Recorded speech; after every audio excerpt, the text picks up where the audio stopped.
হাসিনা গত 15 বছরে দেশের সর্বনাশ করেছে, নিজের সর্বনাশ করেছে, তার বাপকে ডুবিয়েছে, তার দলকে ডুবিয়েছে, দেশকে ডুবিয়েছে, শেষ পর্যন্ত দেশ থেকে নিজে পালিয়ে যেতে বাধ্য হয়েছে। বন্ধুরা, 15 বছর এই দেশে কোনো মানুষের শাসন ছিল না, ফ্যাসিস্ট শাসন ছিল।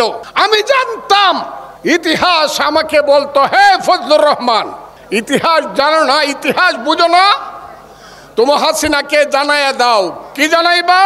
ইসরায়েলের মেয়র ইলেকশনে তুমি বলে দাও, হৈবতনগরে দাঁড়িয়ে ইসরায়েলের ইলেকশনে কিশোরগঞ্জ শহরে সবচেয়ে বড় সভায় দাঁড়িয়ে বলে দাও, দিন আসছে, সেই দিন বেশি দূরে নয়, যেদিন কিশোরগঞ্জ জেলার সব গেইটে লেখা থাকবে এই এলাকাতে কোনো আওয়ামী লীগ বসবাস করে না।